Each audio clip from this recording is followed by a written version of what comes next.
Ini hanya opini arus bawah, opini dari masyarakat kebanyakan.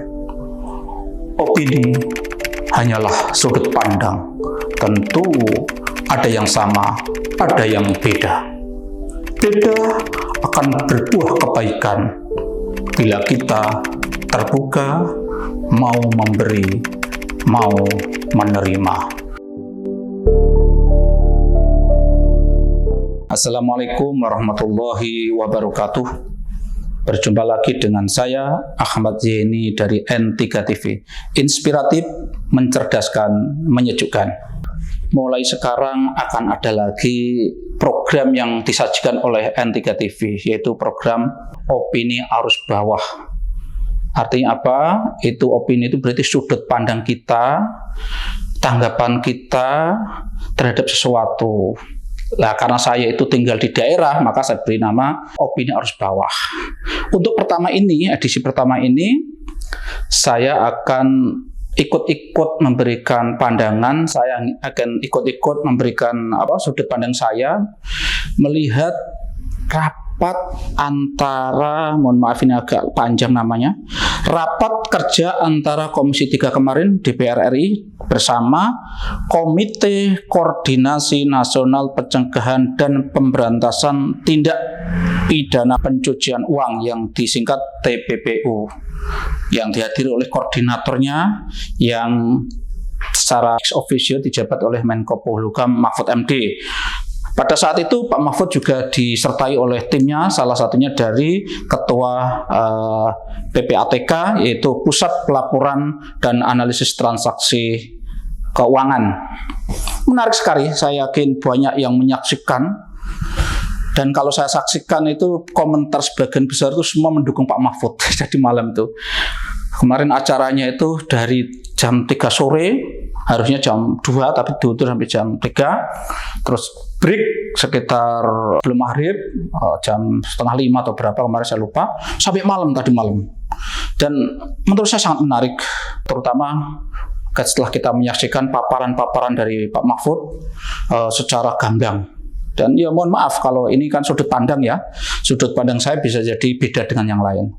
Sudut pandang saya memang kemarin melihat memang Pak Mahfud tampil begitu prima di situ, dan apa yang disampaikan Pak Mahfud itu mewakili masyarakat secara umum di negeri ini, sehingga wajar kalau sebagian mendukung. Ya jelas, ikuti aja. Komentarnya hampir sebagian mendukung Pak Mahfud. Dan ini semakin yakin bagi saya Pak Mahfud memang layak untuk harusnya layak jadi salah satu calon presiden. Cuma ketika saya kemarin di N3 TV ini ada rubrik kutipan dan saya memberikan judul Pak Mahfud layak jadi calon presiden, itu banyak yang ragu. Masa kondisi kayak gini ya sulit orang seperti Pak Mahfud jadi karena terlalu keras, terlalu tegas dan seterusnya. Ya bisa jadi, saya nggak menyalahkan, bisa jadi itu benar. Tapi harusnya kalau negara ingin baik, bangsa ingin baik, harusnya rakyat berpikir untuk mencari pemimpin yang baik. Dan salah satu orang itu sudah kita saksikan bersama-sama, menurut saya Pak Mahfud. Tapi itu lagi-lagi pendapat saya, jenengan bisa berbeda. Oke, kita kembali ke masalah ini, rapat tadi malam. Selama ini kan kita diliputi sesuatu yang tidak jelas soal aliran dana yang sebesar banyak sekali, 349 triliun. Kita nggak bisa membayangkan uang sebanyak itu kalau bentuknya fisik itu kira-kira seberapa banyaknya, kita nggak bisa membayangkan. Triliun, bukan miliar lagi, ini sudah triliun. Kemarin itu kan begitu serunya ya, belum apa-apa itu kita melihat Pak Mahfud kelihatan sedikit agak terpancing, karena sebelumnya itu kan sudah ada narasi-narasi saling tantang gitu ya kesannya di medsos. Sehingga begitu datang itu Pak Mahfud sebelum menyampaikan inti itu Pak Mahfud menjelaskan soal merespon dulu beberapa yang rame, yang viral di media sosial itu ya itu agak sedikit nadanya kemarin agak sedikit keras sehingga banyak yang menafsirkan agak sedikit emosi gitu. Tapi menurut saya tidak masalah. Setelah itu baru masuk ke substansi. Tapi dalam hal ini saya memberikan apresiasi kepada ketua sidang yang dipimpin oleh Ahmad Sahroni, jadi dari Nasdem kalau nggak salah. Itu saya pikir cukup bagus. Kalau ketua sidangnya agak kurang bagus, saya yakin lebih kacau ini. Tapi saya apresiasi, saya harus fair mengatakan harus mengapresiasi ini. Dan saya melihat bahwa Pak Mahfud begitu menjelaskan tuh, ya mohon maaf bahasanya seperti guru besar, dosen sedang menjelaskan kepada mahasiswanya. Jadi saya juga ikut menikmati. Saya memposisikan sebagai mahasiswa yang sedang dapat kuliah dari Pak Mahfud. Oke, intinya setelah pergulatan itu tadi malam setelah di break salat maghrib, salat asar, malah kemarin Pak Mahfud mengatakan belum salat asar karena datangnya masuk di situ sebelum masuk salat waktu asar, salat asar, maghrib, terus dilanjutkan dengan buka puasa jam 7 dimulai. Nah, setelah mendapatkan cecaran pertanyaan yang luar biasa banyaknya, jadi semua anggota dewan tampil gitu ya. Yang biasa keras yang ngomong keras, yang biasa ngomong lembut ya pokoknya berusaha ingin ngomong semua. Dan semua orang menyaksikan di live semuanya, kan live streaming semuanya ya, semua orang bisa menyaksikan. Dan sebagian tadi saya katakan semua mendukung Pak Mahfud, mayoritas itu saya lihat pantau itu. Pak Mahfud menceritakan kronologis awal atau dalam bahasa orang pesantren itu asbabun nuzul. Asbabun nuzul, mengapa masalah itu dibongkar, mengapa masalah itu rame. Pak Mahfud bercerita awalnya begini, awalnya itu jadi setelah hadiri acara 1 abad NU di Sidoarjo, Pak Mahfud cerita beliau diajak pulang bersama dengan Presiden Jokowi 1 pesawat. Nah, ceritanya begitu. Ini asbabun nuzulnya. Nah, selama di pesawat itu Pak Jokowi Pak Presiden itu mengeluh kepada Pak Mahfud, mengapa indeks persepsi korupsi kita itu turun dari awalnya 38 menjadi 34. Pak Mahfud menceritakan pada waktu itu Presiden Jokowi sedikit agak marah. Kenapa indeks persepsi korupsi kita turun? Dari pembicaraan itu Pak Mahfud menjelaskan bahwa beliau merespon adanya indeks yang turun itu, beliau telah mengundang atau berdiskusi dengan beberapa pihak yang melakukan penelitian itu. Di antaranya adalah Transparansi Internasional ya. Terus kemudian Litbang Kompas. Dari pembicaraan dengan mereka itu atau dari diskusi dengan mereka itu, kata Pak Mahfud, paling tidak ada yang menjadikan indeks itu turun ada 3 hal. Pertama, disebabkan karena pelayanan publik di bea cukai ya, di bea cukai dan perpajakan yang sangat banyak.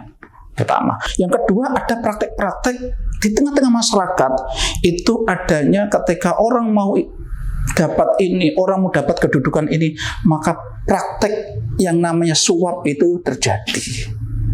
Dan yang ketiga, ini yang kita miris mestinya, yang ketiga adalah korupsi di kalangan anggota dewan. Pak Mahfud mengatakan itu clear, kalau nggak percaya silahkan sendiri undang itu Lembaga Transparansi Internasional, Transparansi Indonesia untuk mereka membuka hasil penelitiannya ini. Jadi Pak Mahfud mengatakan, Pak Mahfud memberikan penjelasan sedikit soal DPR ini. Jadi dikatakan bahwa di dewan di lingkungan anggota dewan itu ada transaksi berbagai urusan. Jadi dikatakan sekarang ini banyak sekali anggota dewan yang punya profesi ganda, profesi double. Yang satu sebagai anggota dewan, yang satu mungkin anggota nggak tahu lah apa, pokoknya punya profesi lain. Nah, kata Pak Mahfud, praktiknya adalah mereka itu memperlancar profesinya itu dengan menggunakan posisinya sebagai anggota dewan. Jadi seperti itu. Nah, kalau ini itu terus terang ya tidak kita sendiri sudah mencium betul ya gelagat-gelagat seperti itu. Saya itu dulu pernah di pers hampir 15 tahun. Kalau dengan pers mahasiswa 20 tahun. Jadi saya itu dari awal belajar mengenal pers sampai betul-betul menjadi wartawan profesional itu total mungkin 20 tahun. Setelah itu 11 tahun atau 12 tahun belakangan ini saya aktif di pendidikan. Saya menyaksikan ya, memang faktanya seperti itu. Jadi ada beberapa orang yang kadang tergiur untuk membuat perguruan tinggi itu mereka karena punya akses di dewan untuk menyalurkan KIP. KIP itu Kartu Indonesia Pintar itu. Jadi bantuan kuliah. Itu kan memang banyak sekali jumlahnya. Dan itu ada yang terdorong mendirikan perguruan tinggi karena merasa punya akses untuk mendapatkan KIP. Sekarang kan belakangan ini kan KIP sebagian diturunkan lewat anggota dewan. Ya inilah mungkin salah satunya itu yang dimaksud double itu. Jadi satu sebagai pengelola pendidikan, satu sebagai anggota dewan, bisa jadi seperti ini. Ini saya yang saya saksikan karena saya sebagai 10 tahun atau 12 tahun belakang ini saya sebagai pelaku pendidikan dan saya tahu itu gitu loh. Saya pernah didatangi orang menawari sekian banyak itu juga dari anggota dewan. Saya ditawari sekian ratus itu sebagai anggota dewan, tapi nggak bisa karena nggak bisa saya terima karena kampus saya berbagai persyaratan tidak memenuhi syarat gitu ya. Oke, lagi-lagi kembali ke masalah tadi ya.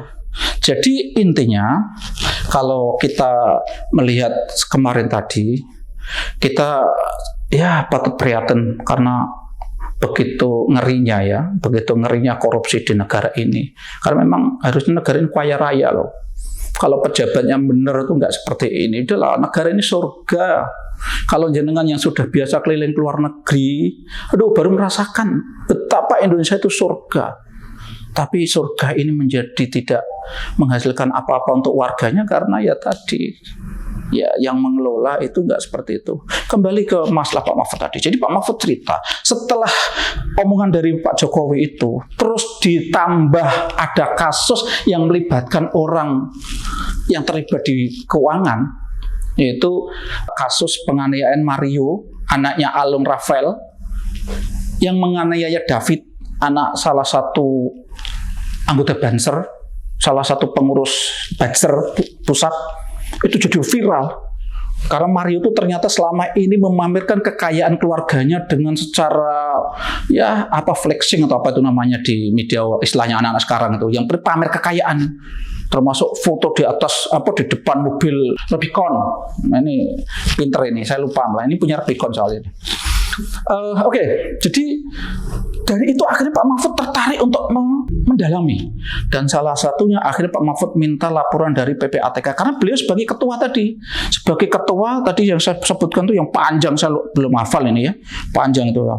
Sebagai Ketua Komite Koordinasi Nasional Pencegahan dan Pemberantasan Tindak Pidana Pencucian Uang akhirnya dipanggil untuk menelusuri dan betul nyambung dengan data-data yang sudah ada sebelumnya. Ternyata memang terjadi di situ pencucian uang yang begitu besar.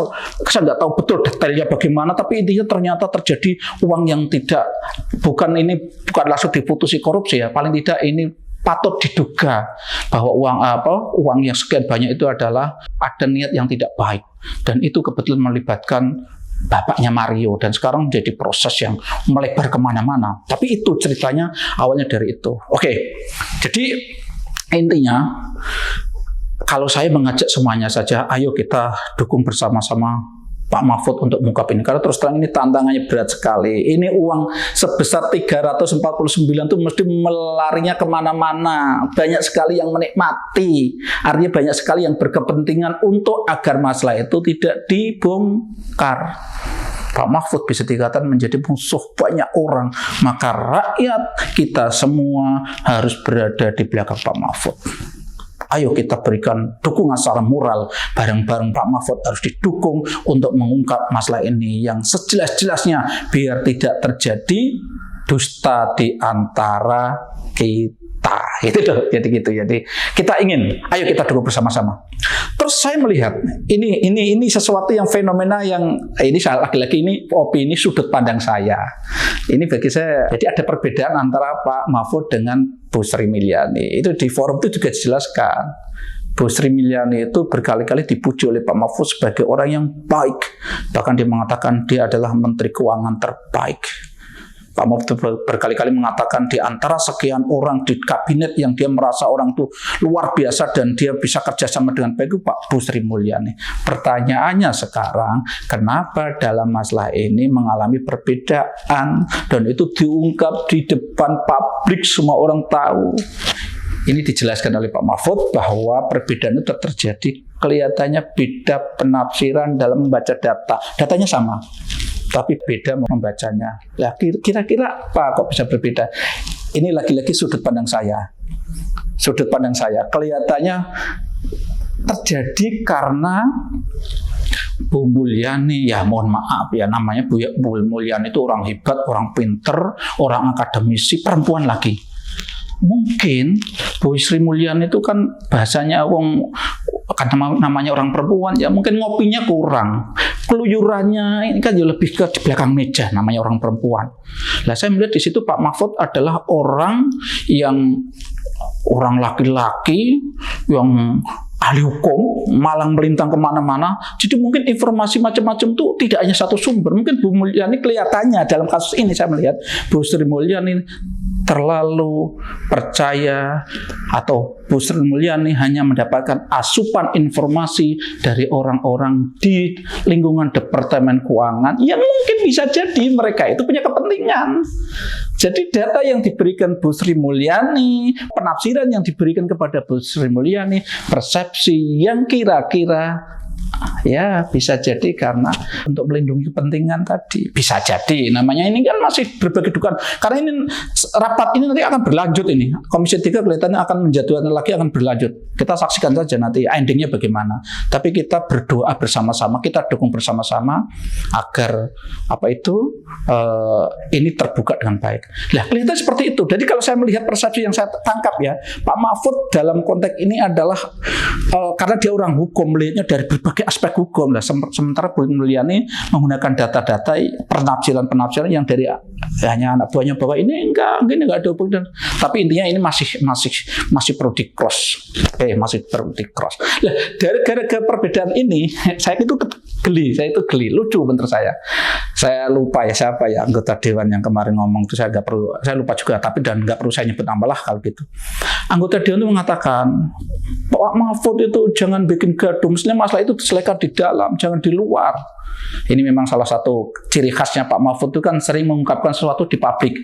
Dulu pernah kita bahas di rubrik kutipan bahwa Pak Mahfud menyampaikan itu karena apa? Biar ada dukungan dari publik. Kalau ini diem-diem di dalam tok, itu aparat kadang nggak jalan. Jadi masalah itu nggak bisa terungkap. Maka strategi yang dipakai Pak Mahfud selalu diungkap di publik biar publik sama-sama ngeruduk, sama-sama mempressure agar aparat itu bergerak. Itu strategi Pak Mahfud seperti itu. Bisa jadi ini juga konteksnya seperti itu gitu loh. Tapi jadi gini, Dewan kemarin mengatakan mestinya diselesaikan di dalam. Pak Mahfud kenapa harus menunjukkan bahwa terjadi kegaduhan di pemerintah sendiri? Seakan-akan tidak cocok dengan Bu Sri Mulyani. Kenapa tidak diselesaikan di dalam? Memang dalam berbagai kasus Bu Sri Mulyani kan kelihatannya kekeh pada pendiriannya. Padahal beberapa kali diadakan pertemuan dan Pak Mahfud kelihatannya belum clear. Jadi Pak Mahfud tetap berjalan sesuai dengan pendiriannya, Bu Sri Mulyani berjalan pada pendiriannya. Belum selesai sampai diangkut di rapat dengan Dewan itu. Ini nanti kita tunggu endingnya bagaimana. Tapi kalau Pak Mahfud kemarin tadi malam kita saksikan kayaknya pede betul bahwa Bu Sri Mulyani saya bantu. Saya posisinya membantu Bu Sri Mulyani. Karena saya yakin juga, saya percaya juga Bu Sri Mulyani itu orang baik. Cuma karena tadi orang perempuan ya. Sampai beberapa kali dia diwawancara masalah ini nangis ya. Betapa berat sekali kasus ini. Memang kalau kita lihat dan apa yang kita rasakan, memang problem negara ini kaitannya dengan korupsi. Mungkin khususnya di Departemen Keuangan ya, besar sekali. Untuk seorang Bu Sri Mulyani yang orang yang mohon maaf bahasanya, beliau itu kan lahir dari keluarga intelektual, beliau dosen, beliau pernah menjabat di perusahaan-perusahaan besar. Beliau itu kan istilahnya priayi intelektual. Menghadapi masalah para preman, para bomocorak itu kan berat sekali. Ini ya berat sekali. Sehingga beliau sampai nangis itu ya wajar. Tapi beliau punya etikat baik. Lah, saya kembali ke tadi. Adanya perbedaan ini, anggota Dewan itu begini yang tadi saya geli. Pak Mahfud kalau bikin gaduh seperti ini, ingat loh, bisa jadi nanti di reshuffle loh. Saya ketawa. Loh, Pak Mahfud kok diancam seperti itu? Apa itu? Ancaman apa itu? Pak Mahfud itu kalau saya melihat karakternya, ini orang Jawa Timur, orang Madura, orang pesantren, gak takut dengan kehilangan jabatan. Ayo ingat kata-kata saya yakin mendekati kebenaran keyakinan saya. Pak Mahfud itu tidak takut kehilangan jabatan. Pak Mahfud itu orang yang lahir dari anak ideologis Gus Dur. Gus Dur pun dulu tidak takut kehilangan jabatan presiden. Dan itu berkali-kali disebut oleh Pak Mahfud. Ngapain saya takut? Gus Dur aja kehilangan jabatan presiden nggak apa-apa kok. Apalagi saya. Itu pada waktu itu berkali-kali dia mengatakan begitu. Jadi itu ini nampak sekali yang ngomong itu, jabatan itu penting bagi dia. Bagi Pak Mahfud saya pikir tidak. Jadi tidak punya jabatan nggak masalah. Jadi saya yakin Pak Mahfud tidak gentar. Cuma Pak Mahfud saya nggak jawab itu. Ini saya aja yang jawab gitu ya.